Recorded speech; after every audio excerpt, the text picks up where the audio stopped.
Good evening friends. இன்னைக்குள்ள கிளாஸ்ல solid stateல solids ஓட types பத்தி பாப்போம். இதுக்கு முன்னாடி உள்ள கிளாसेसல நாம matterனா என்னது anything which has mass and it occupies space is known as matter. What are the 5 states of matter? Solid, liquid, gas, plasma, Bose-Einstein, condensate. அப்புறம் நெக்ஸ்ட் கிளாஸ்ல என்ன பார்த்தோம்னா சாலிட்ஸ் ஓட ஜெனரல் கேரக்டரிஸ்டிக்ஸ் என்னலாம்னு பார்த்தோம். இன்னைக்குள்ள கிளாஸ்ல நாம டைப்ஸ் ஆஃப் சாலிட்ஸ் வந்து 2 டைப்ஸா கிளாசிஃபை பண்றோம். Amorphous solids and crystalline solids. Crystalline சாலிட்ஸ்னா நார்மலா கிறிஸ்டல்ஸ்க்கு எக்ஸாம்பிள் வந்து சுகர், சோடியம் குளோரைட்னா நம்ம வீட்டில் யூஸ் பண்ணக்கூடிய சால்ட்டு. சுகர் வந்து நம்ம டீக்கெல்லாம் யூஸ் பண்ணக்கூடியது. இது ரெண்டுமே கிறிஸ்டலைன் சாலிட்ஸ்க்கு எக்ஸாம்பிள். இந்த கிறிஸ்டலைன் சாலிட்ஸில் இருக்கக்கூடிய கன்ஸ்டிட்யூவன்ட் பார்ட்டிகிள்ஸ் அப்படின்னா ஆட்டம்ஸ், மாலிகுல்ஸ், அயான்ஸ். இந்த ஆட்டம்ஸ், மாலிகுல்ஸ், அயான்ஸ் வந்து ஒரு ரெகுலர் அரேஞ்ச்மெண்ட்டாக இருக்கும். இப்போ சோடியம் குளோரைடோட ஃபார்முலா என்னது? NaCl. இது எப்படி ஸ்ப்ளிட் ஆகும்? Na plus Cl minus. இந்த Na plus அயான்ஸும் Cl minus அயான்ஸும் இந்த சோடியம் குளோரைடு மாலிகுலா அது வந்து ஃபார்ம் ஆகும்போது ஒரு ரெகுலர் அரேஞ்ச்மெண்ட்டாக இருக்கும். அதனால தான் இந்த சால்ட் வந்து ஒரு கிறிஸ்டலைன் சாலிட் அப்படின்னு சொல்கிறோம். சுகர்லையும் வந்து இருக்கக்கூடிய constituent particles are arranged in a regular pattern. So crystalline solids are arranged in a regular pattern. So crystalline solids have regular shape. இனி amorphous solidக்கு எக்ஸாம்பிள் வந்து பார்த்தோம்னா talcum powder வந்து ரொம்ப சாஃப்டா இருக்கும். இதுக்கு வந்து எந்த ஸ்ட்ரக்சரும் இருக்காது. இது வந்து ரெகுலர் அரேஞ்ச்மெண்ட் இருக்காது. அப்போ வந்து amorphous solids the constituent particles are do not arrange in a regular pattern. So they have irregular shape. So first point என்னன்னா crystalline solids the constituent particles are arranged in regular pattern, so they have definite geometry. So they have regular shape. Amorphous solids do not have a regular arrangement, so amorphous solids are irregular in shape. Crystalline solids. இப்போ crystalline solidsக்கு நாம என்ன example பார்த்தோம்? Sugar, sodium chloride. இந்த sugar வந்து நமக்கு டீல எல்லாம் use பண்றது வந்து ஸ்மால் பார்ட்டிகிள்ஸா இருக்கக்கூடியது. இதோட இன்னொரு கன்வர்ஷன் வந்து கியூப்ஸ்ல இருக்கும். சுகர் கற்கண்டு நம்ம தமிழ்ல சொல்லணும். அந்த கற்கண்டை வந்து உடைக்கும் போது நமக்கு சின்ன பார்ட்டிகிள்ஸா இருக்கக்கூடிய சுகர் வந்து கிடைக்குது. இப்போ crystalline solids consist of large number of small crystals, ஆனா each one having a definite geometry. இப்போ நம்ம அந்த பெரிய கியூபை உடைக்கும் போது சின்ன பார்ட்டிகிள்ஸா இருக்கக்கூடியதும் கியூபா தான் இருக்கும். இப்போ நம்ம சுகரை நம்ம பார்த்தோம்னாலே நமக்கு தெரியும் சின்ன குட்டி கியூப்ஸா தான் இருக்கும். ஸோ என்ன பாயிண்ட் சொல்றாங்கன்னா constituent particles in crystalline solids the constituent particles having large number of small crystals, each one having a definite geometry. Next amorphous solids. இந்த word amorphous இருக்கு இல்லையா? இந்த word amorphous is a Greek word which means no form. amorphousங்கிறது no formனு சொல்றாங்க. அப்போ வந்து இதுக்கு வந்து irregular shape அப்படின்னு சொல்றோம். crystalline solidsக்கு எக்ஸாம்பிள் என்ன பார்த்தோம்? Sugar, sodium chloride. இப்போ நான் எடுத்திருக்கிறது வந்து சோடியம் குளோரைடோட structure. The sodium chloride the constituent particles are arranged in a regular pattern. Regular pattern னு சொன்னோம். இதுக்கு regular shape இருக்குன்னு சொல்றோம். இப்போ இந்த atoms வந்து sodium chlorideனா என்னது? NaCl. இந்த NaCl வந்து Na plus Cl minus split அப் ஆகுது. இப்போ இதுல Na plus Cl minus. இந்த ions வந்து ரெகுலர்லி ஆர்டர்டா வந்து ஒரு ரேஞ்ச் ஆஃப் அதுல பீரியாடிக்கலி வந்து சேஞ்ச் ஆகிட்டே இருக்கும். ஒன்று விட்டு இப்போ sodium Cl minus, Na plus Cl minus, Na plus Cl minus, இந்த மாதிரி ஒரு அரேஞ்ச்மெண்ட்டாக வந்து போயிட்டே இருக்கும். இதனால இதை வந்து என்ன சொல்லலாம்? High degree of internal order. இதனோட பேர் வந்து லாங் ரேஞ்ச் ஆர்டர். இது வந்து ரிப்பீட்டிங் பேட்டர்ன் ஆஃப் போயிட்டே இருக்கனால இந்த கிறிஸ்டலைன் சாலிட்ஸோட ஒரு ப்ராப்பர்ட்டி என்ன சொல்றாங்கன்னா long range order. Crystalline solids have long range order and also high degree of internal order. இப்போ amorphous solids பார்த்தோம்னா இப்போ talcum powderல இப்படி ஒரு atom இங்க இருக்கு, இன்னொரு atom இங்க இருக்கு, இன்னொரு atom இங்க இருக்கும். ஒரு zigzag mannerல அதோட arrangement ஒரு ரெகுலர் இல்லாம இருக்கும். இதனால வந்து இது வந்து என்ன சொல்லணும்னா short range order or short internal order அப்படின்னு சொல்லுவோம். இப்போ sodium chloride ல வந்து நாம என்ன சொல்லணும்னா regular crystalline solids have regular shape and the arrangement of constant particles are arranged in a regular repeating pattern. அதனால என்ன சொல்லலாம் high degree of internal order. இப்போ இந்த மாதிரி கரெக்டான ஒரு shape, high degree of internal order, repeating pattern இருக்கனால இது வந்து எப்படி இருக்கும், கண்டிப்பா சிமெட்ரியா தான் இருக்கும். So crystalline solids have high symmetrical in nature due to their high symmetry. இந்த symmetry வந்து ஹையா இருக்கனால their physical states remains throughout the crystal. இப்போ வந்து crystal வந்து for example இப்போ நம்ம வந்து இந்த salt வந்து என்ன பண்றோம்னா வாட்டர்ல வந்து dissolve பண்றோம். இது dissolve ஆகி liquid stateல வரும்போது அது நம்ம அதை வந்து boil பண்ணி திருப்பி அதை இன்னொரு ஸ்டேட் கன்வெர்ட் பண்ணாதது வரைக்கும் salt வாட்டராவே தான் இருக்கும். அதனால தான் இது சொல்றாங்கன்னா crystalline solids have high symmetry. Due to their high symmetry their physical properties remains throughout the crystal. இப்போ amorphous solidsல ரெண்டு particles இடையில உள்ள distance வந்து irregular order. அதனால வந்து they do not have high unsymmetrical in nature. So amorphous solids have asymmetrical in nature due to their lack of symmetry. Their physical and chemical properties varies from point to point. ஒரு பாயிண்ட்ல இப்போ வந்து அது ஒரு சாலிடா இருக்குது, திடீர்னு லிக்விடா மாறும், within secondsல திருப்பி அது சாலிடா மாறலாம் இல்ல கேஸா மாறலாம். இப்போ amorphous solids are unsymmetrical in nature due to their lack of symmetry. Their physical and chemical properties vary from point to point. Crystalline solids have sharp melting point. இப்போ சிமெட்ரி கரெக்டா இருந்ததுன்னா அதுக்கு வந்து ஷார்ப் மெல்டிங் பாயிண்ட்.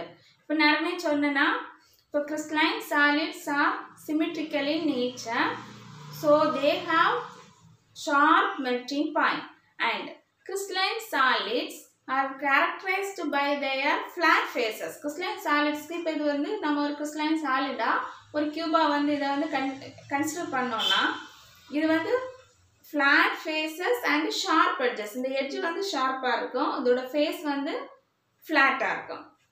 இப்போ amorphous solids are softened over a range of temperature. இப்போ amorphous solids வந்து நாம heat பண்ணோம்னா அது வந்து டெம்பரேச்சரை இன்க்ரீஸ் பண்ணும்போது ரொம்ப சாஃப்ட் ஆகும். கொஞ்சம் கூட ஹீட் பண்ணோம்னா அது வந்து ரொம்ப சாஃப்ட் ஆகி நம்ம வந்து கிளே மாதிரி ஆயிரும்.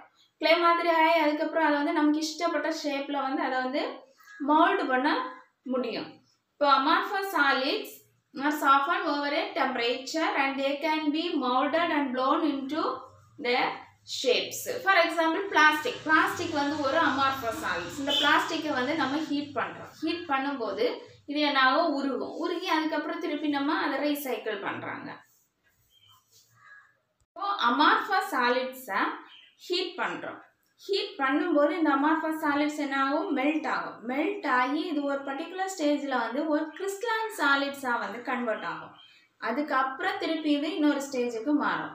So amorphous solids have a tendency to flow through very slowly, so they are called pseudo solids. இது வந்து ஒரு பர்டிகுலர் டெம்பரேச்சரில் crystalline solids-ஆ ஆக்ட் பண்ணுறதுனால இந்த amorphous solids-ஐ வந்து நாம் என்ன சொல்கிறோம்னா pseudo solids or super cooled liquids. amorphous solids க்கு இன்னொரு பேர் என்னதுன்னா pseudo solids or super cooled liquids. crystalline solids true solids. sometimes questionsல வந்து கேட்கலாம் true solidsனா என்னன்னா crystalline solids, pseudo solids வந்து amorphous solids. amorphous solids வந்து if the temperature increases they have a tendency to flow. flowing tendency வந்து amorphous solids இருக்குன்னு சொல்றோம். இப்போ olden daysல வந்து நம்ம விண்டோஸ், டோர்ஸ், ஓல்டன் பில்டிங்ஸ்ல எல்லாம் போய் பார்த்தோம்னா அந்த விண்டோஸ்ல எல்லாம் மேலே இருந்து கீழே பார்க்கும்போது டாப்போடையும் கீழே பாட்டம் வந்து கொஞ்சம் திக்கரா இருக்கும். அதுக்கு ரீசன் வந்து என்னன்னா இந்த amorphous solids amorphous solids best example glass. கிளாஸை வந்து அவங்க சிலிக்கான் டை ஆக்சைடை வந்து கிளாஸை கன்வெர்ட் பண்ணி பேனில் ஊற்றும் போது மேலே இருந்து கீழே வரும்போது அது ஃப்ளோயிங் ரொம்ப ஸ்லோவாக ஃப்ளோ ஆகி கீழே வந்ததுனால திக்காக இருக்கும், மேலே வந்து ரொம்ப தின்னாக இருக்கும். இப்போ என்னெல்லாம் பார்த்தோன்னா amorphous crystalline solids have regular shape, amorphous solids have irregular shape. Second point என்ன பார்த்தோம்? Crystalline solids are high internal order. They are long range order crystals. Amorphous solids are short range order solids. Then third point என்ன பார்த்தோம்? Crystalline solids have sharp melting point. Amorphous solids do not have sharp melting point because they have vary from point to point. Next வந்து இப்போ crystalline solids வந்து நம்ம ஒரு tool வச்சு cut பண்ணோம்னா crystalline solids வந்து ரெண்டா ஸ்ப்ளிட் அப் ஆகும். ஸ்ப்ளிட் ஆகி நமக்கு கிடைக்கக்கூடிய நியூலி ஜெனரேட்டடு இந்த போர்ஷன்ஸ் வந்து நமக்கு இன்னொரு ஸ்மூத் ஃபேஸஸ் உள்ள இன்னொரு சாலிட்ஸ் சப்ஸ்டன்ஸாக இருக்கும். So crystalline solid, when we cut the crystalline solids with a sharp tool, it can be split up into two pieces. The newly generated pieces are plain and smooth. இப்போ amorphous solids ஐயும் ஒரு tool வச்சு cut பண்ணோம்னா அது வந்து irregular mannerல உடையும். So amorphous solids are cut with a tool. It can be split up into two irregular orderly mannered species. Next property என்னன்னா crystalline solids are anisotropic in nature. Anisotropic என்ன? Different property in different direction. For example, இப்போ இந்த sodium chloride இதை எடுத்திருக்கேன். sodium chloride crystal.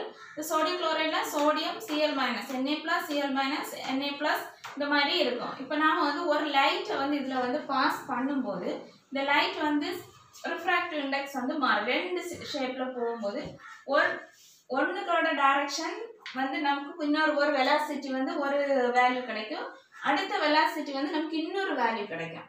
So crystalline solids are anisotropic in nature. இப்போ amorphous solids are isotropic in nature. Isotropic in natureனா ஏன்னா இது வந்து short range order. இதில் இருக்கக்கூடிய பார்ட்டிகிள்ஸ் வந்து இப்படி இப்படி பக்கத்தில் இப்படி இருக்கும். இதனால வந்து இப்போ நம்ம ஒரு லைட்டை வந்து இப்படி பாஸ் பண்ணோம்னா நமக்கு வந்து கரெக்டான ஒரு வேல்யூ வந்து எடுக்க முடியாது. So amorphous solids are isotropic in nature. எந்த டைரக்ஷனில் நம்ம எடுத்தாலும் நமக்கு சேம் வேல்யூ தான் கிடைக்கும் amorphous solidsல. அதே நேரம் crystalline solidsல வந்து லைட் வந்து எந்தெந்த டைரக்ஷனில் போனாலும் டிஃப்ரெண்ட் டைரக்ஷனில் டிஃப்ரெண்ட் வேல்யூஸ் வந்து நமக்கு கிடைக்கும். அதனால வந்து crystalline solids are anisotropic in nature. Amorphous solids are isotropic in nature. இப்போ இன்னைக்குள்ள வீடியோ செஷன்ல நாம டைப்ஸ் ஆஃப் சாலிட்ஸ் வந்து பார்த்தோம். டைப்ஸ் ஆஃப் சாலிட்ஸ்ல என்னெல்லாம் பார்த்தோம்னா crystalline solids and amorphous solids. crystalline solidsக்கு என்னெல்லாம் நேச்சர் பார்த்தோம். ஃபர்ஸ்ட் வந்து regular shape. crystalline solids have regular shape. The constituent particles in crystalline solids have large number of small crystals. crystalline solidsல வந்து large number of small crystals இருக்கும். crystalline solids example வந்து sodium chloride, diamond, quartz. amorphous solids example talcum powder, plastic, rubber. இன்னொரு இது வந்து என்னன்னா amorphous silicon. amorphous silicon is one of the best photovoltaic material available for the sunlight is converted into electricity. sunlight வந்து எலக்ட்ரிசிட்டியா convert பண்றதுக்கு use பண்ணக்கூடிய ஒரு இது வந்து amorphous silicon. இப்போ இன்னைக்குள்ள கிளாஸ்ல வந்து நாம டைப்ஸ் ஆஃப் சாலிட்ஸ்ல வந்து என்னெல்லாம் டைப்ஸ் பார்த்தோம்னா crystalline solids, amorphous solids. crystalline solidsல வந்து crystalline solids the constituent particles are arranged in a regular manner, so they have regular shape. amorphous solids do not arrange in regular pattern, so they have irregular in shape. இப்போ second point பார்த்தோம்னா crystalline solids consist of large number of small crystals, each one having a definite geometry. So the word amorphous is a Greek word which means no form. Then crystalline solids, the constituent particles are arranged in an orderly manner and the constituent particles are arranged in repeatedly periodically arranged, so they have high degree of internal order. They are also called long range order crystal. Amorphous solids does not arrange in a regular pattern, so they have short range order solids. The crystalline solids have symmetric in nature. Amorphous solids are asymmetrical in nature. For crystalline solids have short melting point. Amorphous solids are heated. They can be softened over a range of temperature. அதுக்கப்புறம் இதை என்ன பண்ணுவோம் நம்ம mould பண்ணிக்கலாம். Then the crystalline solids are true solids. Amorphous solids are pseudo solids or super cooled liquids because amorphous solids have a tendency to flow. Then என்ன பார்த்தோம்னா when we cut crystalline solids with a tool, it can be split up into two pieces with smooth and plain surfaces. But in the case of amorphous solids, when we are cut the amorphous solids with a tool, we get two irregular shapes of solids. So, crystalline solids are anisotropic in nature. Amorphous solids are isotropic in nature. So, இவ்வளவு இன்னைக்குள்ள செஷன்ல நாம பார்த்திருக்கோம். Next நாம வந்து previous year question paperல கேட்ட ஒரு 5 questions பார்க்கலாம். Okay, first question. The sharp melting point of crystalline solid is due to. என்ன ஆன்சரா இருக்கும்? They have high degree of internal order and the constituent particles are arranged in a regular pattern, so they have sharp melting point.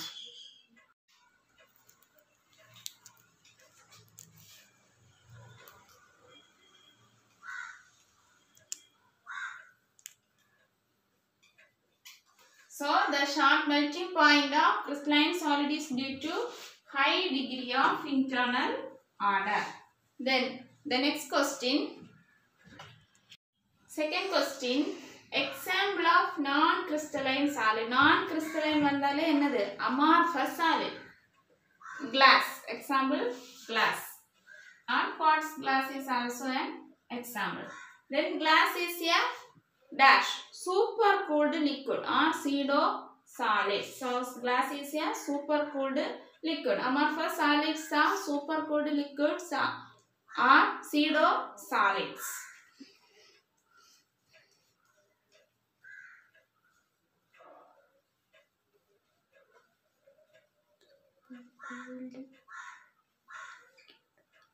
Next question.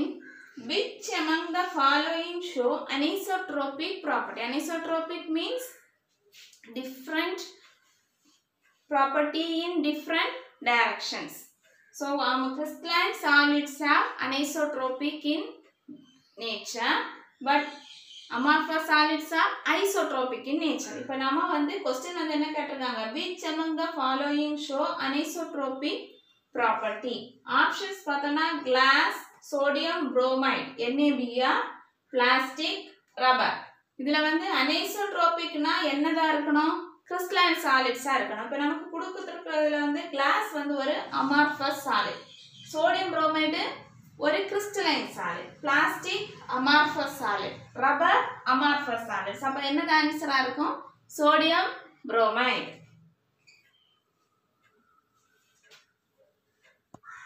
Next question. Amorphous solids. Options பார்த்தோம்னா option A do not have sharp melting point, B is are isotropic, C is have same mechanical strength, electrical and optical properties in all directions, D is all of this. இதோட answer எதா இருக்கும்?